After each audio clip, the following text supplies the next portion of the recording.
泽连斯基再发总动员令，要背水一战。这不仅要反攻，更要拿下克里米亚。这一次春季大战是乌克兰最后的机会了。各位好，欢迎来到康讯说。据乌克兰国家通讯社报道，乌克兰总统泽连斯基已经向乌最高拉达议会提交了关于延长战时状态和总动员令的2份法律草案。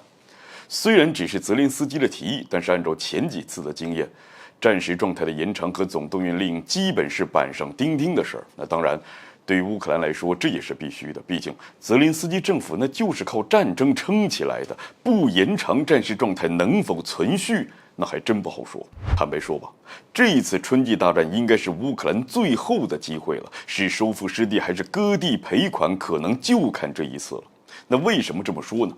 一方面，乌克兰现在获得的支持已经是达到了巅峰，是以前想都不敢想。近期西方国家对乌克兰的军事援助是发生了巨大的变化，防空系统、远程精确打击武器、制导武器、装甲车、火炮系统、主战坦克呢，基本上除了核武器和战斗机，乌克兰的任何武器需求都是得到了满足。不仅武器需求得到了满足，为了让这些武器在战场上能够发挥作用，西方的这些军援呢，还是一条龙服务啊！不仅是运送给你，还专门培训，教会乌军如何使用。那可以说，乌克兰现在得到的军事支援已经是达到了极限。这一次春季大战呢，正是放手一搏的最好机会。而另外一方面，乌军兵员问题也是越来越凸显，再拖下去，赢面只会是越来越小。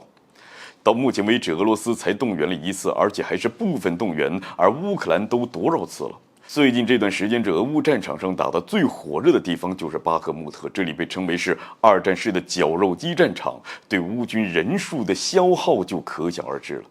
乌克兰本身的人口资源就被俄罗斯碾压，如果再这么决战几次，那还分不出胜负，那乌克兰真的要成为女儿国了。所以，趁着现在还能动员的，这次春季大战就是乌克兰最后的机会。事实上，这泽连斯基也很清楚这次春季大战的重要性，所以我们看到，为了这次大战，乌克兰是做了相当多的准备，在军事上是抓紧时间培训军事人员，让他们熟悉北约制式武器的操作，同时组建突击旅，为大战做好准备。而内政上展开了一系列打击腐败的行为，大大清剿了国防部的一堆腐败官员。而舆论上呢，是不断炒作乌军的反攻目标，不单单是拿下顿巴斯，更是要夺取克里米亚，以此来鼓舞乌军的士气。那么问题就来了，这一次春季大战，乌克兰的胜算有多少呢？